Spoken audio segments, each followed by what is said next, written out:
Hello and welcome. My name is Jennifer and thank you for joining me today.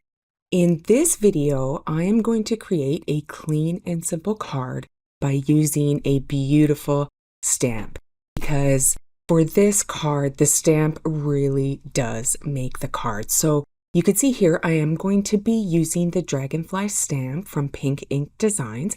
I've had the stamp set for a few years now.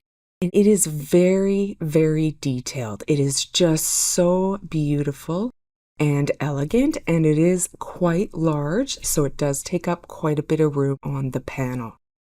Now, the paper I'm going to be using is Bristol Smooth, as I am going to be coloring in my Dragonfly using Zig brush markers. So the first thing I want to do is I want to figure out where I want to stamp the body of my Dragonfly. So I'm just laying down the stamps for the wings just to give me an idea of where I want to place this body of the Dragonfly. Because I'm using the Zig brush markers, I'm going to bring in my archival black ink. This is an ink that's not water-based, so it won't bleed when I use my watercolor brush markers with it. So anytime I use watercoloring or my watercolor markers with my stamps, I use this black ink as it ensures I won't get any bleeding with my stamped impression. And of course, there's not a lot of coloring on this stamped image, this Dragonfly body. There isn't really too much to it. Most of it is really the stamped impression, but I still pay attention to the details when I color it. And I use different shades, different colors when I color it. And it really does make the body of this stamped image really pop out. Now I am going to move on to the wings and I am going to stamp them on acetate. And I'm going to switch up my ink and use a black pigment ink because I am going to be using a translucent pearl embossing powder over top of the pigment ink. And this is just going to give those wings a little extra shimmer, a little extra shine with that acetate. And as you can see as I'm pouring it, it really is a subtle sparkle with this embossing powder. It really is just so beautiful. And I will be fussy cutting the wings out. Unfortunately, this stamp set has no dies, which is so disappointing because I am not a fan of fussy cutting. If I can avoid it, I will. But these wings are really easy to cut, so that's not an issue here. Once I'm done fussy cutting these wings, I'm going to pull out my brush markers and start coloring. And while that's happening, I am going to throw on some music and I will pop back in a couple of minutes.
I'm gonna pop back in here because I want to talk about how I'm adhering the wings to the panel. Now, of course, the wings are acetate, so they are transparent, and I don't want my adhesive to show through the wings. So I've pulled out my Zots, and they're basically clear adhesive dots. I don't use them too often, but they sure are handy when I do need them. I use them especially on snowflakes on Christmas cards just because there's so many openings on those snowflakes. So I've put one Zot on each end of each wing, and then I adhere them, and you can't even tell that they're there.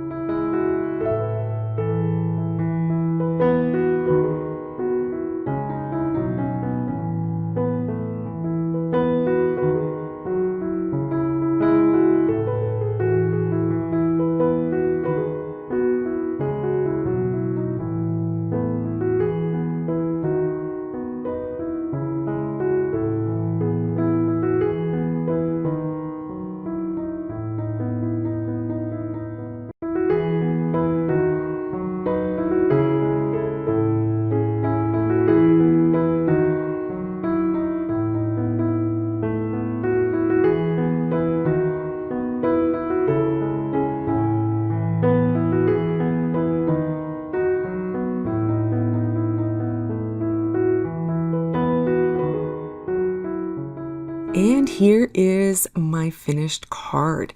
You can see I used a blue card base to match some of the color on the Dragonfly, added a few gems that I have with a hint of blue in them as well. So this is a nice, clean and simple card, easy to make, but with that wow factor because that stamp does all the work.